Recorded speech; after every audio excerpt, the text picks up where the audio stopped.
Company law जो है बहुत ही इम्पोर्टेंट लॉ है फॉर अ कंपनी सेक्रेटरी।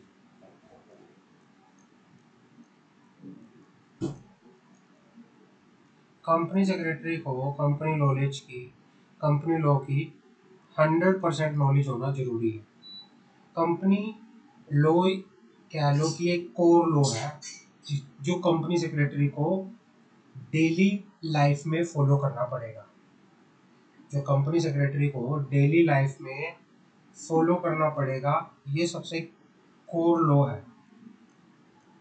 बाकी बाकी लॉज की मैं अगर बात करूँ, बाकी लॉ तो जब जरूरत होगी इवेंट बेसिस पे, जो सिचुएशन बेसिस पे अप्लाई होंगे, लेकिन जो कंपनी लॉ है कंपनी पे डेली बेसिस पे एप्लीकेबल होता है।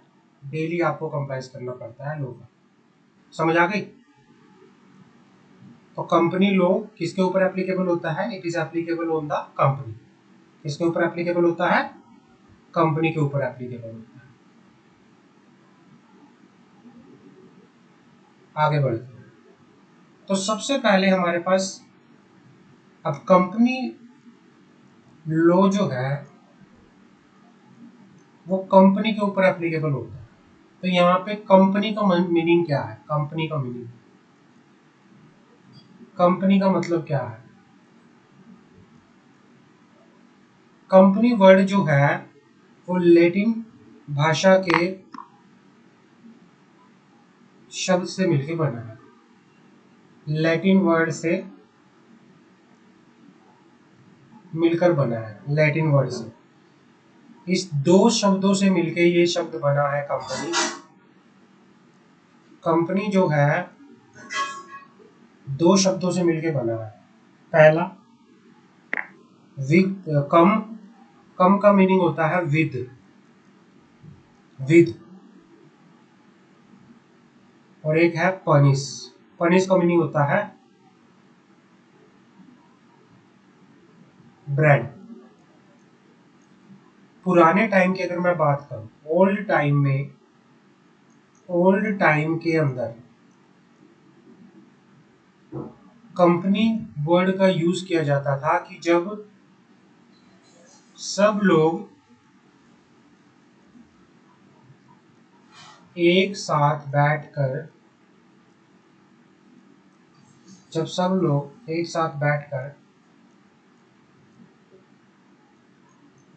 खाना खाते थे।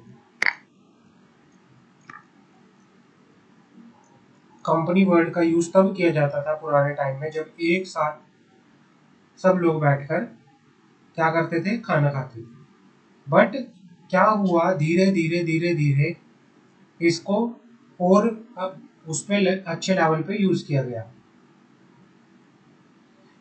फिर क्या हुआ, जैसे जैसे लोग खाना खाते टाइम डिस्कशन करना शुरू कर दिया। डिस्कशन बिजनेस के खाना खाते टाइम बिजनेस के मैटर डिस्कस होना शुरू हो गए। खाना खाते टाइम बिजनेस के मैटर डिस्कस होना।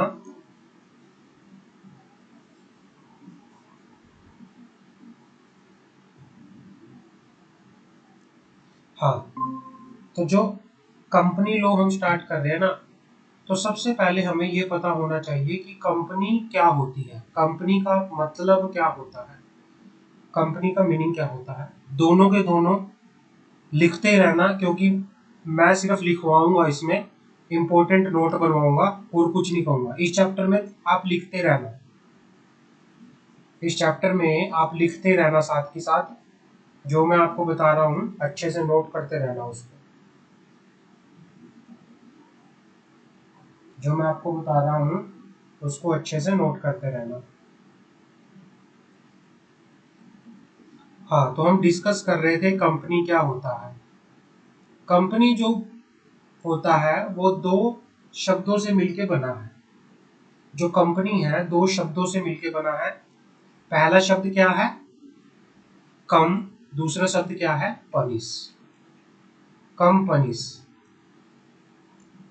अब कम का मतलब होता है विद, टुगेदर, एक साथ। पनीस का मतलब होता है ब्रेड, एक साथ खाना खाना।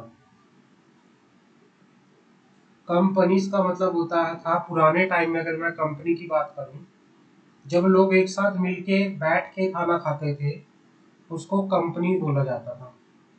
पर धीरे धीरे धीरे धीरे क्या होना शुरू हुआ, धीरे धीरे क्या हुआ होना शुरू हुआ, जब लोग इकट्ठा होते थे तो बिजनेस के मुद्दे भी डिस्कस करना लोगों ने शुरू कर दिया, और धीरे धीरे कंपनी जो है एक बिजनेस का मैटर बन गया। तो जिसको एक किसमें करने लगे लोग, बिजनेस में, बिजनेस पर्पस के लिए लोग इकट्ठा होना शुरू होने लगे। तो वो कंपनी वर्ड बिजनेस के लिए यूज करना शुरू कर दिया। फिर पहले कंपनी का वर्ड क्या होता था, कंपनी का वर्ड होता था पुराने टाइम में एक साथ मिलके खाना खाना।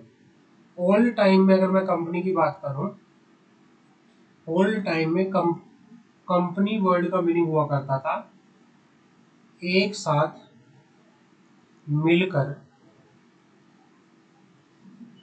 खाना,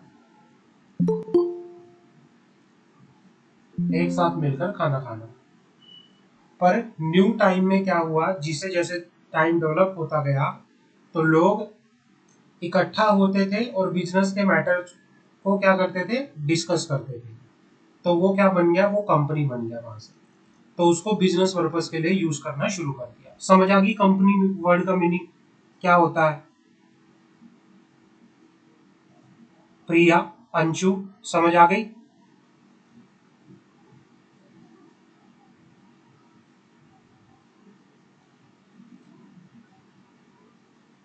अंशु, यस प्रिया, ओके।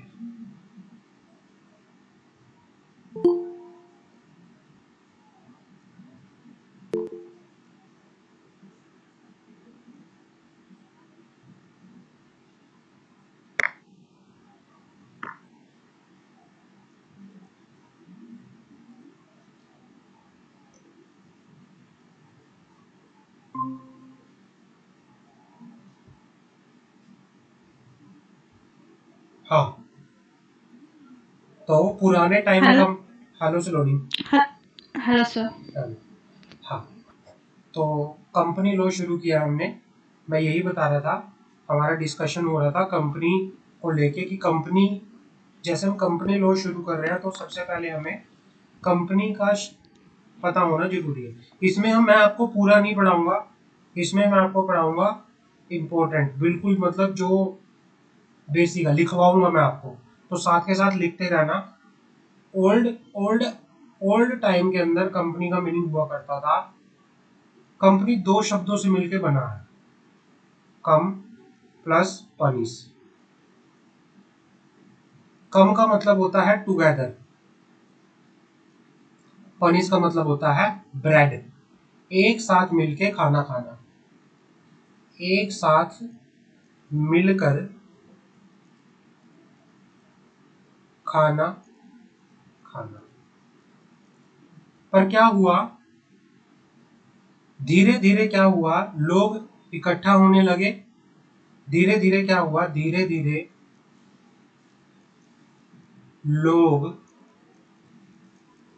इकट्ठा होने लगे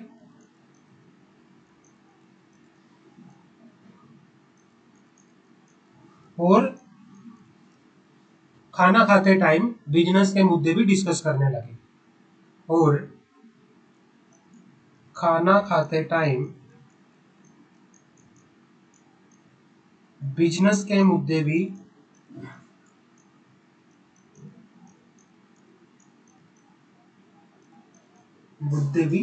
डिस्कस करने लग गए।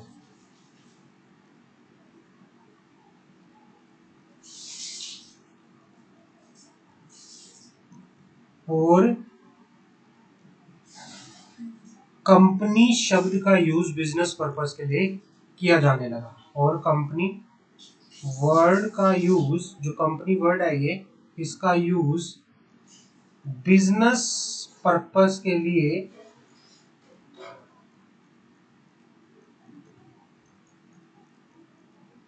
किया जाने लगा। समझ आ गई? द वर्ड कंपनी कहां से ड्राइव हुआ है? कम मतलब टुगेदर, पनी में ब्रेड। अब क्या है कंपनी की, अगर मैं अब आज के टाइम में बात करूं, आज के टाइम की अगर मैं बात करूं, कंपनी शब्द का मीनिंग क्या है, कंपनीज एक्ट के अंदर कंपनी शब्द का मीनिंग क्या है वो बात करते हैं।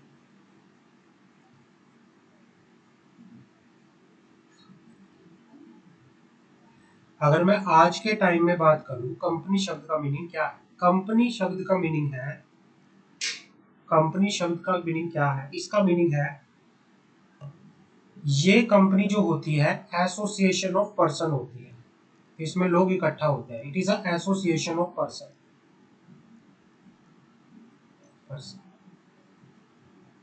पर्सन कौन होते हैं? वो कौन होते हैं? वो क्या करते हैं? It is association of person. लोग एसोसिएशन पर्सन बनाते हैं किस चीज के लिए? फॉर फॉर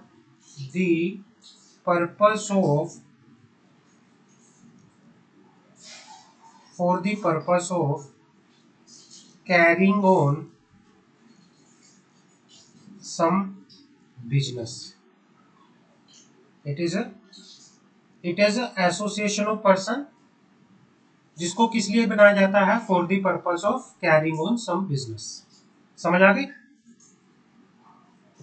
कंपनी क्या होती है? कंपनी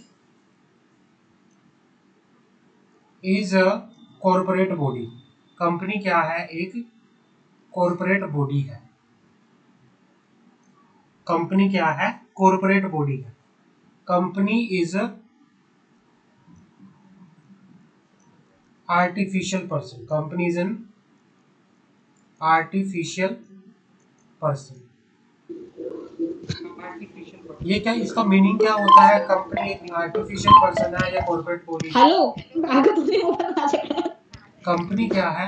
कंपनी एक आर्टिफिशियल पर्सन है या कॉर्पोरेट बॉडी है? इसका मीनिंग क्या क्या होता है? इसका मीनिंग इसलिए होता है कि कंपनी कंपनी को कंपनी लॉ के अंदर बनाया जाता है। कंपनी को कंपनी लॉ के अंदर बनाया जाता है, इसीलिए इसे आर्टिफिशियल पर्सन कहते हैं। कंपनी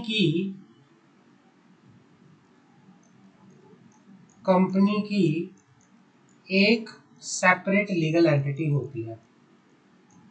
सेपरेट लीगल एंटिटी होती है। कंपनी की एक अपनी खुद की पहचान होती है। जैसे क्या है? किसी एक कंपनी का नाम बताओ मुझे, बताओगे कंपनी का नाम मुझे? किसी एक कंपनी का नाम बताओगे मुझे किसी?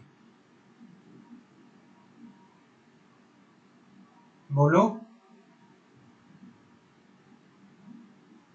सलोनी? Tata company limited.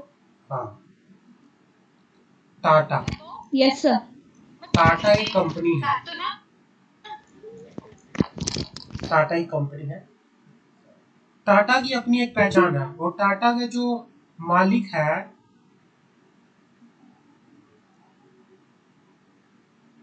टाटा का जो मालिक है वो कौन है? टाटा का मालिक कौन है? जो मालिक है टाटा का, ओनर है जो टाटा का, वो कौन है? रतन टाटा, श्री रतन टाटा। तो कंपनी और उसका मालिक जो होते हैं दोनों अलग अलग पर्सन होते हैं। समझ आ गई? क्लियर है?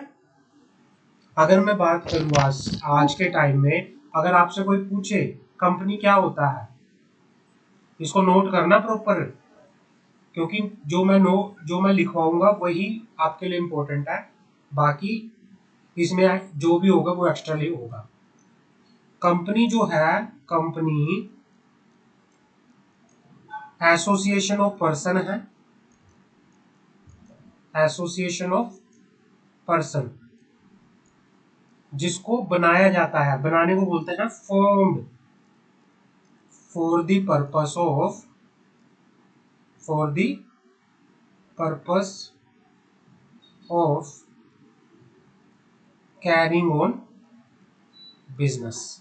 बिजनेस करने के पर्पस से लोग इकट्ठा होके क्या करते हैं? बिजनेस लोग। अब एसोसिएशन ऑफ पर्सन क्या कहते हैं? दो तरह की कंपनी होती है, प्राइवेट कंपनी, पब्लिक कंपनी, एक होती है one person company. Private company के बनाने के लिए कम से कम 2 लोगों की जरूरत होती है। प्राइवेट कंपनी को बनाने के लिए कम से कम 2 लोगों की जरूरत होती है। पब्लिक कंपनी को बनाने के लिए कम से कम 7 लोगों की जरूरत होती है, और वन पर्सन में एक ही लोग जरूरी होता है। ये होते हैं इसके लिए। मैंने बताया कंपनी क्या होती है, एक कॉर्पोरेट बॉडी होती है, कॉर्पोरेट बॉडी होती है। कंपनी एक आर्टिफिशियल पर्सन है, आर्टिफिशियल पर्सन। आपसे कोई पूछे कि कंपनी आर्टिफिशियल पर्सन कैसे है या कॉर्पोरेट बॉडी कैसे है, आप बताना।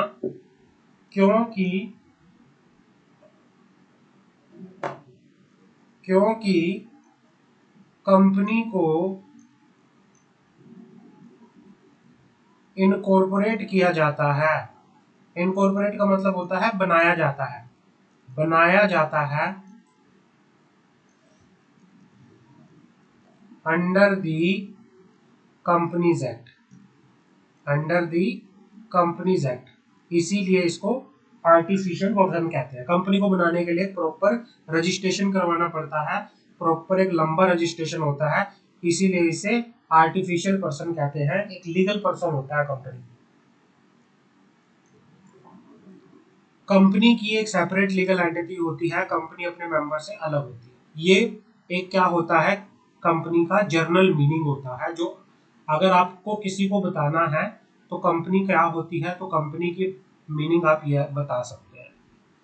अब कंपनीज एक्ट के अंदर कंपनी की डेफिनेशन क्या है? कंपनीज एक्ट के अंदर कंपनी की डेफिनेशन क्या है?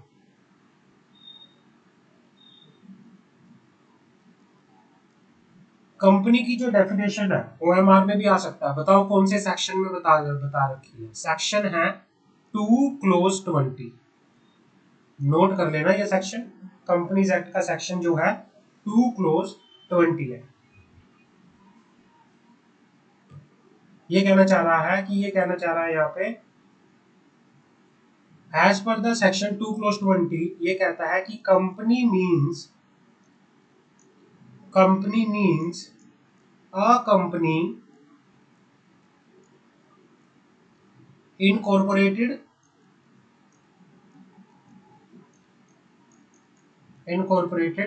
under the Companies Act.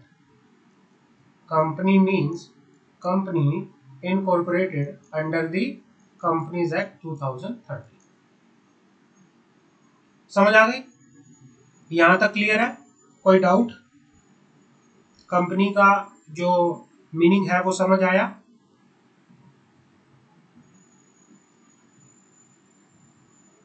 Anshu, प्रिया, सलोनी, यशु, समझ आया चारों को? Yes sir. हाँ, ओके ओके।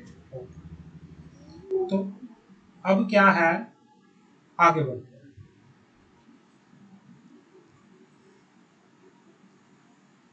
अब इस आर्टिफिशियल पर्सन को और खोलते हैं थोड़ा सा। Company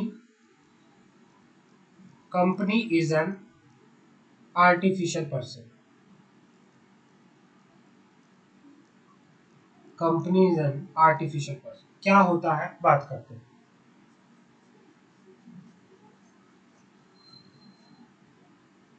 company is an artificial person क्या होता है, बात करते हैं। या company is a corporate body क्या होता है, बात करते हैं। जिस तरह हम नेचुरल पर्सन है,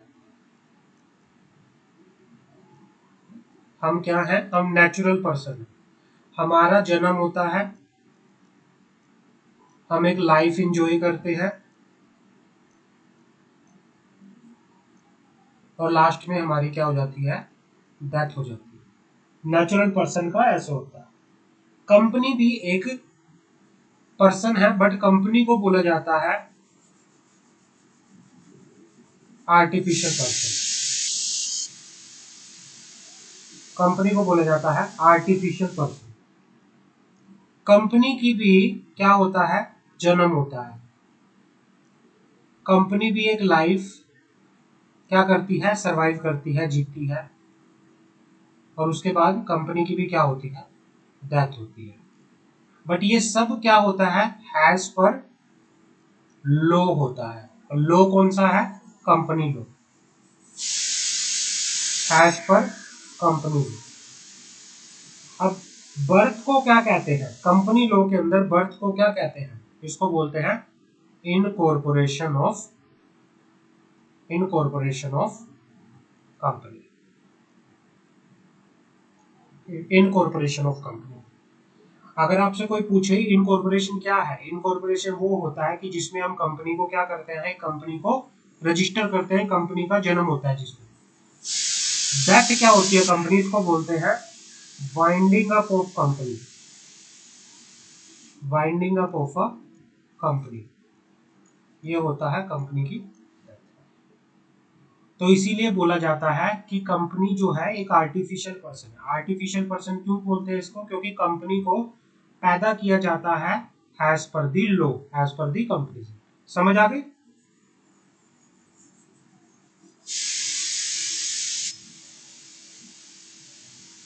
क्लियर है? अंशु, सलोनी, यशु, प्रिया, क्लियर है चारों को? हाँ सर। ओके, अब बढ़ते हैं आगे।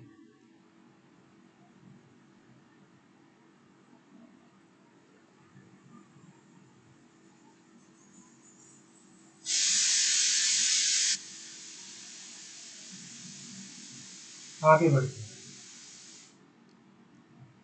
अब क्या है, जैसे आप चार लोग हो, अंशु, यशु, सलोनी, प्रिया, आप चार लोग हो। आप लोगों ने डिसाइड किया कि क्या बनाते हैं, कंपनी बनाते हैं, कंपनी बनाते हैं। आप चारों ने क्या किया, एक कंपनी बनाते हैं। आपने कहा कि भाई हम 1-1 लाख रुपया लगाते हैं और एक कंपनी बनाते हैं। आप लोगों ने 1-1 लाख रुपया लगाया, कंपनी बना ली। कंपनी क्या होती है, it is association of person. Person कौन है, चार लोग हैं, वो इकट्ठा हुए। जब वो इकट्ठा हो जाते हैं, वो एसोसिएशन ऑफ पर्सन बन जाता है। एसोसिएशन ऑफ पर्सन, इकट्ठा होना। चार लोग इकट्ठा हुए और उन्होंने क्या किया, बिजनेस करने के पर्पज से एक कंपनी को इनकॉर्पोरेट किया। वो क्या करते हैं, कंपनी के अपने पैसे को कंपनी के इकट्ठा करते हैं, अपने पैसे को क्या करते हैं, इकट्ठा करते हैं। इसको बोला जाता है common stock, common stock of the company, जिसको वो क्या बोलते हैं, common stock of the company बोलते हैं, जिसको कैपिटल ऑफ द कंपनी भी बोला जाता है, कैपिटल ऑफ द कंपनी, जिसको कैपिटल ऑफ द कंपनी बोला जाता है। जब ये सारे पैसा इकट्ठा हो गया, 1-1 लाख मतलब 4 लाख बन गया, ये जब पैसा इकट्ठा होता है इसको बोलते हैं कैपिटल ऑफ द कंपनी। और इंडिविजुअली इसको बोलते हैं share of the company, share. और आप अलग अलग लोगों को बोलोगे share holder of the company, share holder of the company. अगर मैं आपसे पूछूं, अगर सारे पैसे को इकट्ठा किया जाए, एक कॉमन स्टॉक बनता है, उस अमाउंट को क्या बोलते हैं, उस कॉमन स्टॉक को क्या बोलते हैं, क्या बोलेंगे उसको, जब पैसा इकट्ठा होता है कंपनी के अंदर, उसको क्या बोलते हैं, बताओगे? जब अलग अलग पर्सन पैसा इकट्ठा करते हैं कंपनी के अंदर, उसको क्या बोलते हैं?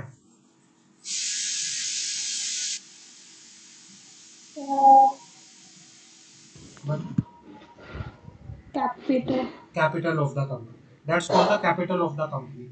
और अलग अलग पार्ट को क्या बोलते हैं, जब एक एक पर्सन एक एक पार्ट लेके आता है, कैपिटल में कंट्रीब्यूशन करता है तो उसको क्या बोलते हैं, अलग अलग पार्ट को?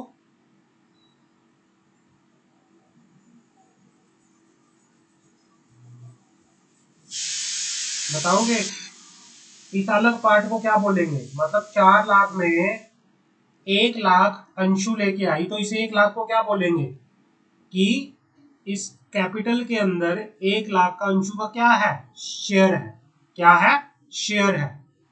1 लाख के शेयर है। और अंशु को क्या बोलेंगे? अंशु जो है, अंशु क्या है? अंशु जो है, हाँ प्रिया सही बोल रही है, शेयर।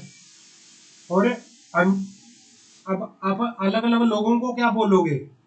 अंशु, प्रिया, स्लोनी, यशु, उसको बोलेंगे शेयर होल्डर। ठीक है ना, शेयर होल्डर। तो ये होता है कंपनी के अंदर। कंपनी के अंदर शेयर कैपिटल होती है, शेयर होता है, शेयर होल्डर होता है। क्लियर है? तो ये आपकी पूरी डेफिनेशन है। एक भाई क्या होती है डेफिनेशन, वो मैंने आपको बता दिया। ये पूरी आपकी एक डेफिनेशन है जो आपको समझनी है। एक बार पढ़ोगे आपको सारा समझ आ जाएगा कि होता क्या है ये। यही सारी की सारी डेफिनेशन है। क्लियर है? Yes sir. अब आगे बढ़ते हैं। नेचर क्या होता है एक कंपनी का? Nature and characteristic of a company. Company का नेचर क्या है? कंपनी एक क्या है? आर्टिफिशियल पर्सन है। कंपनी को लॉ के द्वारा बनाया जाता है। कंपनी को क्या किया जाता है? लॉ के द्वारा बनाया जाता है। अब क्या है, कंपनी की क्या क्या विशेषताएं होती हैं, क्या क्या कैरेक्टर होता है, वो बात कर लेते हैं। ये कंपनी की कुछ विशेषताएं होती है।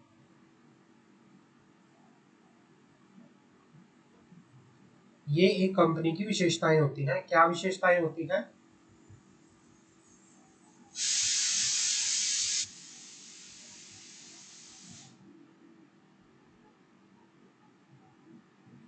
हाँ,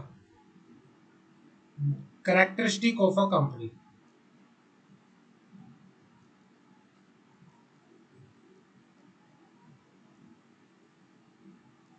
कैरेक्टरिस्टिक ऑफ अ कंपनी क्या है? पहला होता है कॉर्पोरेट पर्सनैलिटी।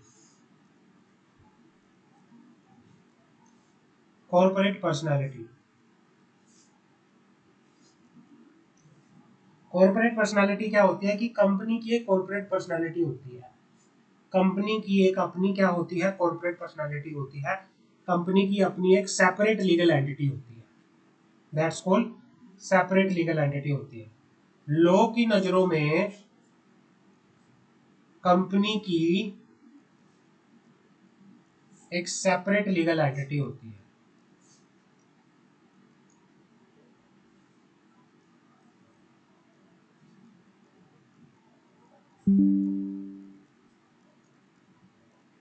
कंपनी और उसके मेंबर, कंपनी प्लस उसके मेंबर क्या होते हैं? अलग होते हैं। अलग होते हैं। कंपनी की अपनी एक पहचान होती है, मेंबर्स की अपनी एक पहचान होती है। कंपनी की अपनी एक पहचान होती है, मेंबर्स की अपनी एक पहचान होती है। कंपनी को कॉर्पोरेट पर्सनैलिटी क्यों बोला जाता है? कि क्योंकि कंपनी को इनकॉर्पोरेट किया जाता है under the company law. Company जो है एक लीगल पर्सन है। कंपनी कई अपनी खुद की पहचान होती है। कंपनी अपनी एक अलग एंटिटी को, एक सेपरेट लीगल एंटिटी को एंजॉय करती है। एग्जाम्पल क्या है? टाटा एंड श्री रतन टाटा। टाटा एक कंपनी है, टाटा की अपनी पहचान है। रतन टाटा कंपनी के मेंबर हैं, कंपनी के मालिक हैं, उनकी क्या है? अपनी अलग पहचान है। दोनों की पहचान अलग अलग है। रिलायंस, रिलायंस कंपनी है, मुकेश अंबानी कंपनी के क्या है? ओनर है। दोनों की पहचान अलग अलग है। अडानी, अडानी और गौतम अडानी। अडानी जो है वो कंपनी है और गौतम अडानी उसके मालिक है। तो कंपनी एक क्या होती है, कॉर्पोरेट पर्सनालिटी होती है। कंपनी की और उसके मेंबर की, उसके मालिकों की अलग क्या होती है, सेपरेट लीगल एंटिटी होती है। समझ आ गया पहला कैरेक्टरिस्टिक? पहला कैरेक्टरिस्टिक समझ आ गया? हाँ सर। हाँ। दूसरा, हाँ सर। ठीक है, दूसरा characteristic limited liability. Limited liability, क्योंकि कंपनी क्या है, is a legal person. Company की अपनी एक सेपरेट लीगल एंटिटी होती है। कंपनी की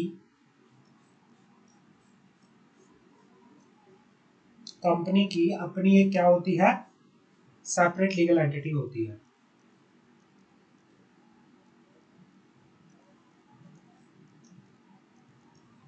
हर एक काम के लिए कंपनी खुद जिम्मेवार होगी।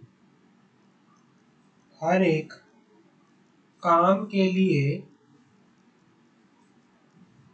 कंपनी क्या होगी, खुद जिम्मेवार होगी।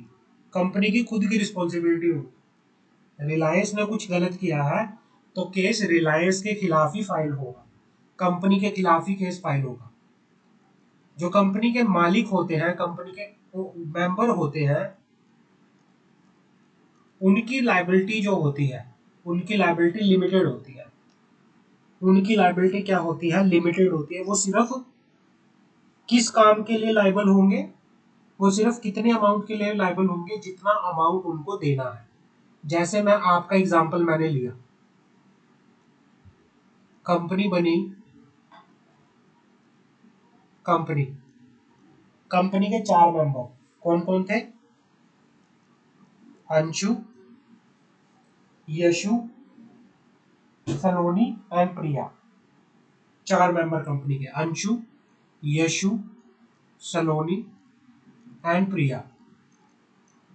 आप चारों ने कंपनी में पैसा लगाया, 1 लाख रुपए, 1 लाख रुपए, 1 लाख रुपए, 1 लाख रुपए। आप चारों की जो लायबिलिटी है वो लिमिटेड है। लिमिटेड कितनी है, जितना आपको अपने शेयर पर पैसा देना है, that's it. The liability of the member is limited to the extent of unpaid amount on the shares. To the extent of unpaid amount. मान लो अंशु ने 1 लाख रुपया देना था, सिर्फ अभी अंशु ने 60,000 रुपया दिया है, तो अंशु की लायबिलिटी कितने अमाउंट तक की होगी? और कम, अंशु ने 1 लाख रुपया देना था और अंशु ने अभी 60 ही दे रखा है, तो अंशु की लायबिलिटी कंपनी के लिए कितने रुपए तक की और होगी, बताओगे? मेंबर की जो लायबिलिटी होती है, अगर मैं कंपनी लिमिटेड बाय शेयर्स है तो मेंबर की लायबिलिटी सिर्फ अनपेड अमाउंट तक की होती है, जितना उसको अपने शेयर पे देना है। 1 लाख के शेयर थे, 60,000 पे कर रखे, तो सिर्फ उसकी लायबिलिटी 40,000 तक की होगी, 40,000 से ऊपर की नहीं होगी। ये नहीं कह सकते कि बाकी का अमाउंट भी एक ही शेयर होल्डर देगा, नहीं। मेंबर की लायबिलिटी जो होती है लिमिटेड होती है। समझ आ गई? कंपनी अपने काम के लिए खुद लायबल होती है, कंपनी अपने काम के लिए खुद लायबल होती है। मेंबर की लायबिलिटी जो होती है सिर्फ लिमिटेड होती है। समझ आ गई? दूसरा पॉइंट समझ आ गया?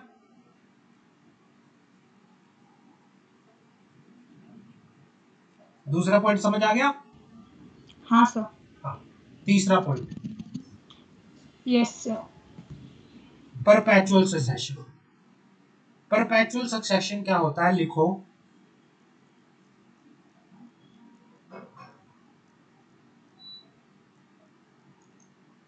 परपेचुअल सक्सेशन का मतलब होता है इनफाइनाइट लाइफ। परपेचुअल सक्सेशन का मीनिंग होता है इनफाइनाइट लाइफ। अब इनफाइनाइट लाइफ क्या होती है? कंपनी की जो लाइफ होती है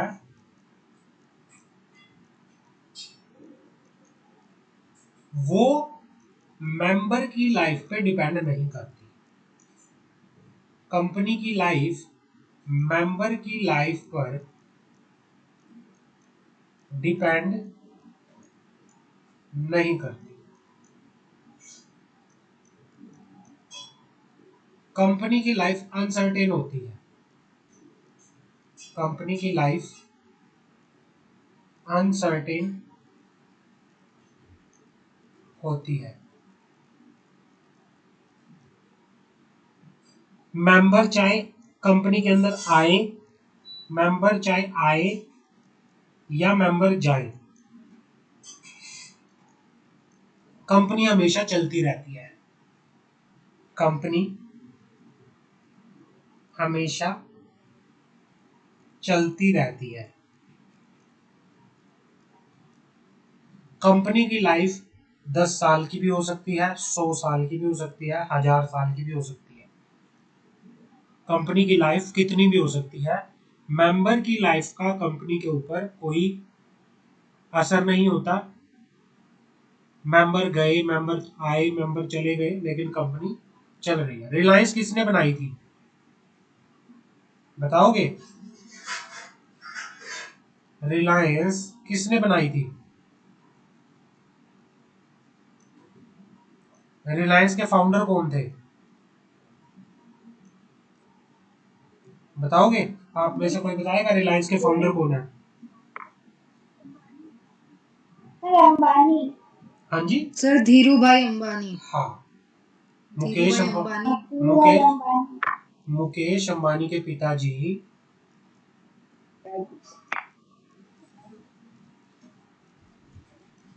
मुकेश अंबानी के पिताजी ने बनाई थी रिलायंस, श्री धीरू भाई अंबानी।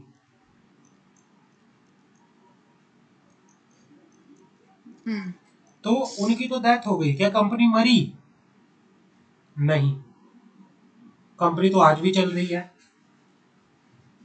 ये मैं तो इसीलिए कहेंगे कि कंपनी की जो लाइफ है वो मेंबर की लाइफ पर डिपेंड नहीं करती।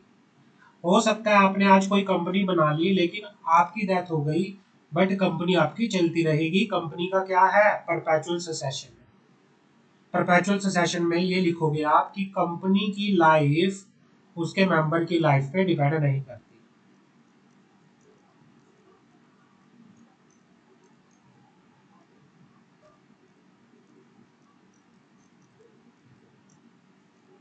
समझ आ गई? आगे बढ़े। Point number 4, separate property. ये बात करते हैं सेपरेट प्रॉपर्टी। क्योंकि कंपनी, इसमें लिखेंगे क्योंकि कंपनी जो है एक सेपरेट लीगल एंटिटी है।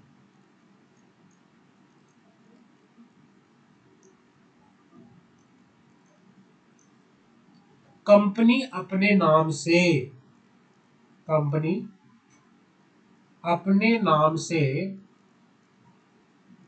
अपनी प्रॉपर्टी को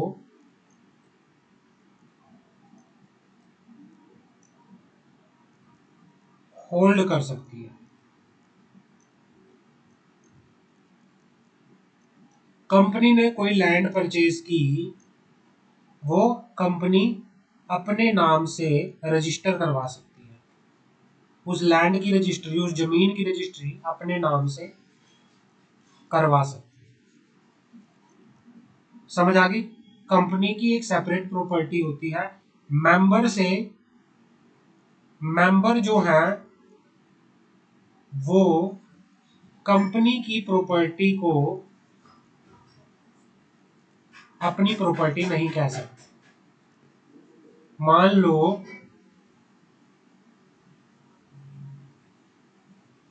क्या हुआ, यशु ने और अंशु ने कंपनी बनाई, कंपनी बना ली, यशु ने जमीन कंपनी के नाम रजिस्टर करवा दी, तो फिर वो क्या होगी, कंपनी की जमीन होगी। यशु ये नहीं कह सकती कि वो मेरी जमीन है, नहीं, वो कंपनी की जमीन है। कंपनी के खुद के मालिक जो हैं वो ये नहीं कह सकते कि वो मेरी जमीन है, नहीं, वो कंपनी की जमीन है, क्योंकि कंपनी जो है, कंपनी और मेंबर दोनों अलग अलग होते हैं। कंपनी और मेंबर जो है दोनों अलग होते हैं। समझ आ गई? क्लियर है?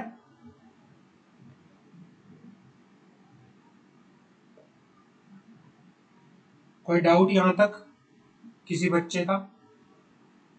Anshu, Saloni, no sir. यशु, प्रिया, कोई डाउट? No sir. ओके, आगे बढ़ो। No sir. No sir. ठीक है, अब आते हैं आगे, transferability of share. Transferability of shares, company के जो शेयर होते हैं वो क्या होते हैं, मूवेबल प्रॉपर्टी होती है, मूवेबल। कंपनी के जो शेयर होते हैं, कंपनी के शेयर मूवेबल प्रॉपर्टी होती है, मूवेबल प्रॉपर्टी। इसका मीनिंग क्या होता है मूवेबल प्रॉपर्टी का? मूवेबल प्रॉपर्टी वो होती है जिसको एक स्थान से दूसरे स्थान पर ले जाया जा सके,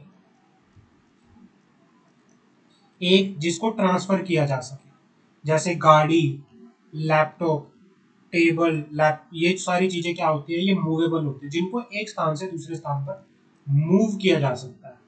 तो शेयर भी जो होते हैं, शेयर भी मूवेबल प्रॉपर्टी है, शेयर को भी एक पर्सन से दूसरे पर्सन को ट्रांसफर किया जाता है। मान लो कंपनी के अंदर दो मालिक हैं, यशु एंड अंशु,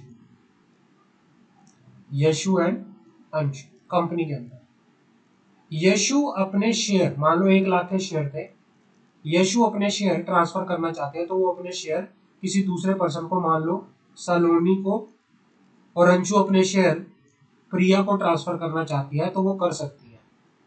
तो जब इनको ये शेयर ट्रांसफर हो जाएंगे तो फिर सलोनी और प्रिया क्या बन जाएंगे, कंपनी के मेंबर बन जाएंगे, कंपनी के शेयर होल्डर बन जाएंगे। समझ आ गई? क्लियर है?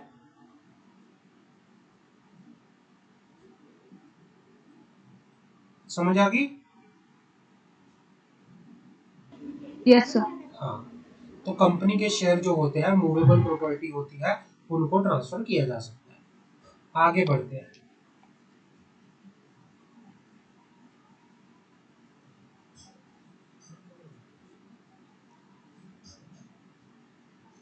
कैपेसिटी, इसको नोट कर लेना, इनमें से आपसे ओएमआर में पक्का आ सकता है, capacity to shoe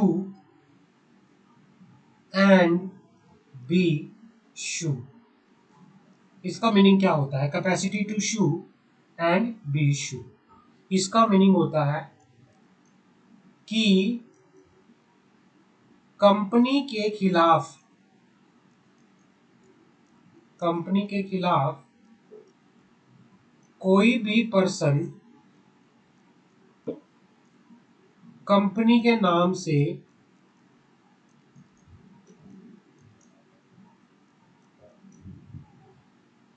case file कर सकता है,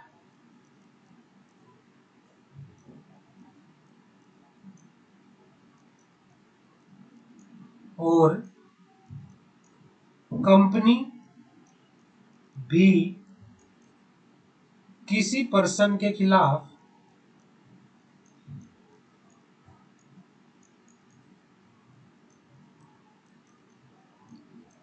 अपने नाम से केस फाइल कर सकती है कोर्ट के अंदर, क्योंकि कंपनी एक लीगल पर्सन है, कंपनी एक सेपरेट लीगल एंटिटी है, कंपनी की अपनी खुद की पर्सनैलिटी होती है, तो कंपनी अपने नाम से केस फाइल कर सकती है। Capacity to sue and be sue, company अपने नाम से केस फाइल कर सकती है या कोई पर्सन कंपनी के खिलाफ उसके नाम से केस फाइल कर सकता है। समझ आ गई? रिलायंस के अगेंस्ट आप केस फाइल कर सकते हो या रिलायंस आपके अगेंस्ट केस फाइल कर सकती है। कंपनी केस भी फाइल कर सकती है। क्लियर है? Capacity to sue and be sue, clear है? समझ आ गई? हाँ जी बच्चों, यहाँ तक समझ आ गई? हाँ सर। आगे बढ़े? हाँ सर। आ गया contractual right. Contractual right, contractual right क्या होता है? क्योंकि company is a separate legal entity, company क्या है? सेपरेट लीगल एंटिटी है। क्योंकि कंपनी एक सेपरेट लीगल एंटिटी है, कंपनी अपने नाम से किसी दूसरे पर्सन के साथ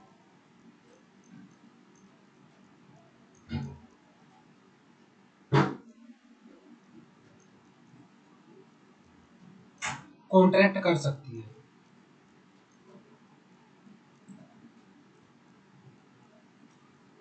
कंपनी अपने नाम से किसी दूसरे पर्सन के साथ कॉन्ट्रैक्ट कर सकती है। कंपनी के पास क्या होते हैं?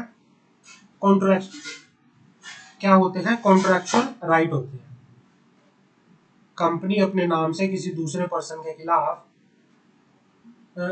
किसी दूसरे पर्सन के साथ कॉन्ट्रैक्ट कर सकती है। कंपनी के पास कॉन्ट्रैक्ट करने का राइट भी होता है। क्लियर है? ये भी एक कंपनी की क्या है? विशेषता है। समझ आ गई? रिलायंस जो है कॉन्ट्रैक्ट कर सकती है किसी दूसरे कंपनी के साथ, किसी दूसरे पर्सन के साथ, किसी भी तरह का सेल कॉन्ट्रैक्ट, परचेज कॉन्ट्रैक्ट, कोई भी कॉन्ट्रैक्ट करके यहाँ पर कंपनी चल सकती। क्लियर है? समझ आ गई? यहाँ तक क्लियर है? कोई डाउट हो किसी बच्चे का यहाँ तक? अंशु, प्रिया, यशु, सलोनी, इन आपका अभी तक कोई डाउट? सर ये राइट फिर से एक्सप्लेन करो ना। कॉन्ट्रैक्चुअल राइट मैं बता देता हूँ आपको। कॉन्ट्रैक्चुअल राइट क्या है कि कंपनी जो है, क्योंकि एक कंपनी कंपनीज एक्ट के अंदर बनती है, आप ये ध्यान रखना, कंपनी क्योंकि कंपनीज एक्ट के अंदर इनकॉर्पोरेट होती है, कंपनी को प्रॉपरली लीगल वे से बनाया जाता है। तो कंपनी क्या है? एक लीगल पर्सन है। लॉ की नजरों में कंपनी क्या है? एक लीगल पर्सन है। कंपनी एक बस दिखती नहीं है, काम सारे जैसे हम करते हैं करती है, बस दिखती नहीं है। तो कंपनी के पास अपनी कुछ विशेषताएं होती हैं, जिसमें एक कॉन्ट्रैक्चुअल राइट भी होता है। कॉन्ट्रैक्चुअल राइट ये कहता है कि कंपनी जो है, जैसे हम कॉन्ट्रैक्ट कर सकते हैं किसी के साथ, हम कोई रेंट एग्रीमेंट कर लिया, हमने किसी के साथ सेल कॉन्ट्रैक्ट कर लिया, ऐसे ही कंपनी भी कॉन्ट्रैक्ट कर सकती है। कंपनी को कोई बिल्डिंग परचेज करनी है तो कंपनी बिल्डिंग परचेज कर सकती है, कंपनी कॉन्ट्रैक्ट कर सकती है परचेज करने। समझ आ गई? अपने नाम से। क्लियर है? हाँ सर। अब आता है limitation of action. Limitation of action, ये बात करते हैं। Limitation of action,